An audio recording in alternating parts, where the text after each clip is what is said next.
Good morning everyone. Today I will be discussing about domain, range and codomain. So in previous class we already discussed about the relation.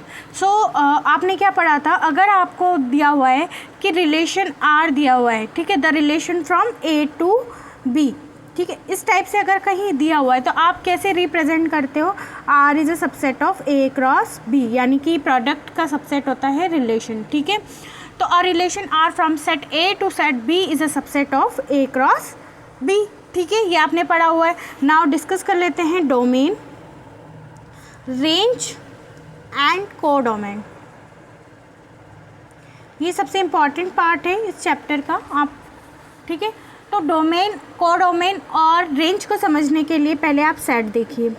यहाँ पे दो non empty set लिए अपन ने, एक ए ले दिया और हम एक को बी दे दिया, ठीक है। इसके एलिमेंट है 1 2 3, ठीक है। इसके एलिमेंट क्या है, ए बी सी। रिप्रेजेंट करने का तरीका आपको पता है, कैपिटल ए से रिप्रेजेंट किया है हमने सेट ए को। इसके एलिमेंट क्या है 1 2 3, ठीक है। लिखने का तरीका भी आपको पता है, कैपिटल बी इसको लिखेंगे ए बी और सी, ठीक है। ये बिल्कुल इस टाइप से लिखेंगे, ठीक है। A and B non empty set है, ठीक है। और अब क्या हुआ, द डोमेन का मतलब क्या होता है, डोमेन मतलब, domain it means it is the relation R is the set of all first component of the order pair, ठीक है। ऑर्डर पेयर कैसे बनेगा, A cross B. Order pair कैसे बनाना है, देखिए 1 ए 1 बी 1 सी, ठीक है। 2 ए 2 बी 2 सी, 3 ए 3 बी 3 सी, ठीक है। ये आपने ऑर्डर पेयर बना दी। इसके कितने ऑर्डर पेयर बने, 9, ठीक है। अब ऑर्डर पेयर का जो फर्स्ट एलिमेंट है, ठीक है, रिपीटेशन तो अलाउड नहीं होता, तो इस जो फंक्शन है इसका डोमेन क्या होगा, तो डोमेन क्या होगा 1, इसका 2 3 1 2 3, ठीक है। इसका डोमेन क्या होगा 1 2 3, ठीक है।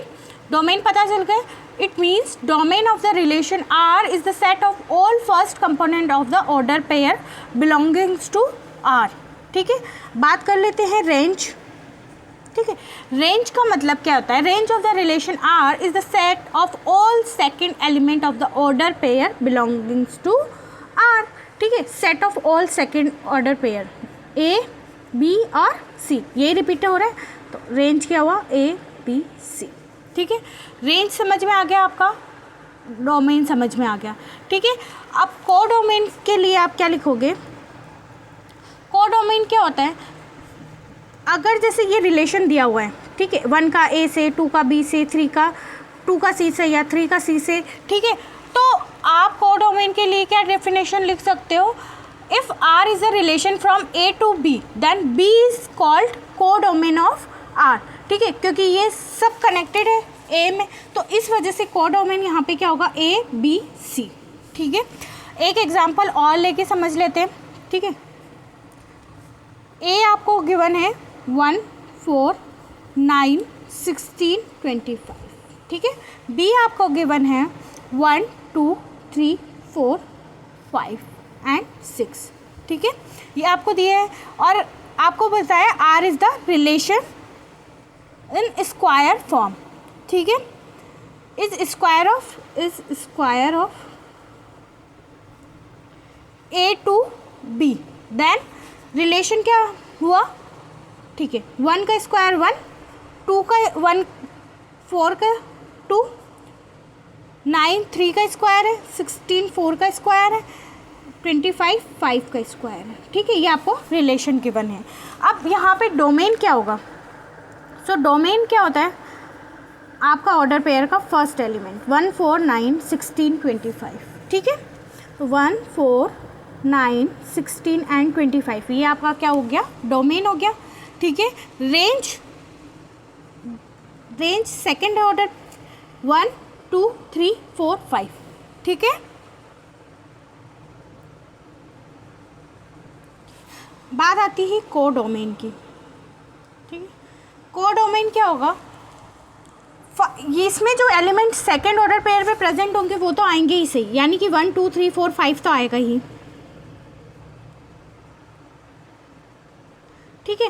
अब एलिमेंट कौन सा रिमेनिंग रह गया, 6, क्योंकि इसका ऑर्डर पेयर 36 के साथ तो बनानी है, लेकिन 6 तो प्रेजेंट है यहाँ पे, तो इस वजह से हम यहाँ पे भी क्या लिखेंगे, 6। ठीक है, range of R is a subset of codomain of R. ठीक है, यहाँ तक आपको ये कॉन्सेप्ट समझ में आ गया कि आप डोमेन कैसे निकाल सकते हैं, किसी फंक्शन का रेंज कैसे निकाल सकते हैं, और कोडोमेन कैसे फाइंड आउट कर सकते हैं। ठीक है, रिप्रेजेंटेशन ऑफ रिलेशन।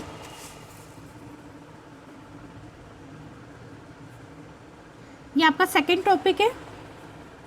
ठीक है, इसको आपने ऑलरेडी फर्स्ट चैप्टर में पढ़ा हुआ है। आपने 2 तरह से रिलेशन को शो किया था। किस तरह से किया था, एक तो रोस्टर फॉर्म किया था और एक सेट बिल्डर फॉर्म। ठीक है, तो आपने ऑलरेडी पढ़ा हुआ है, मैं यहाँ पे नहीं पढ़ाऊँगी वापस रोस्टर फॉर्म। ठीक है, क्योंकि वहाँ पे बहुत डिटेल में किया हुआ है। रोस्टर फॉर्म का सिंपली एक बता देती हूँ रिलेशन की किस टाइप से आप लिख सकते हो। सपोज़ एग्जांपल ले लेते हैं इसका भी। एक आपको ए सेट दिया है, ठीक है, यहाँ पे है 1 2 3 4 5 इसके एलिमेंट है। बी सेट आपको गिवन है 1 4 9 16 25। ठीक है, और आर रिलेशन क्या दिया है, आर दिया हुआ है आपको B2। ठीक है, और बी से क्या दिया है, A² is equals to B। ठीक है, तो इसको इस टाइप से भी लिख सकते हैं 1R1 2R4 3R9 4R16 5R25। ये तो आपका क्या हो गया, रोस्टर फॉर्म हो गया। Set builder form, set builder form में रिलेशन डायरेक्ट आप मैं लिख रही हूँ, आर इज़ अ रिलेशन है। ठीक है, आर क्या रिप्रेजेंट करता है, रिलेशन। ठीक है, ए एंड बी एलिमेंट ले लिए उसके। ठीक है, A belongs to capital A and B belongs to capital B, where A and B associating satisfied the square rule।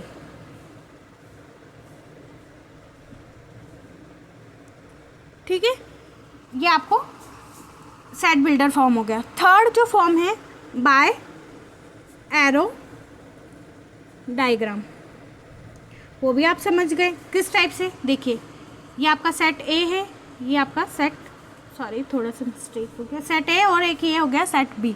ठीक है, यहाँ पे आपके पास सेट ए में क्या एलिमेंट थे 1 2 3 4 5, तो 1 2 3 4 5।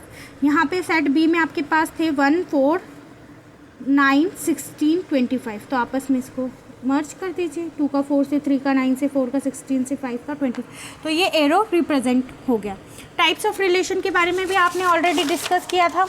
ठीक है, पहले जो प्रीवियस फर्स्ट क्लास के लेक्चर्स थे उसमें ये सारी चीज़ें हो चुकी है। टाइप्स ऑफ रिलेशन यहाँ पे बस ब्रीफली समझाया जाएगा आपको। टाइप्स ऑफ रिलेशन, ठीक है, फर्स्ट रिलेशन वॉइड, इसे हम एम्प्टी रिलेशन भी बोलते हैं, और नल रिलेशन भी बोलते हैं। ठीक है, इसको रिप्रेजेंट किससे करते हैं, फाई से, मतलब phi is a subset of A cross A. ठीक है, यूनिवर्सल रिलेशन, यूनिवर्सल रिलेशन भी पढ़ लिया आपने कि A cross A is a subset of A cross A. ठीक है, और ए क्या हुआ यहाँ पे, ए कॉल्ड यूनिवर्सल रिलेशन। ठीक है, आइडेंटिटी रिलेशन, ठीक है, आइडेंटिटी रिलेशन क्या होता है, if you have given I A represented by I A and X comma X, ठीक है, X belongs to capital A, ठीक है, is called identity relation of A. ठीक है, इनवर्स रिलेशन भी पढ़ा हुआ है आपने।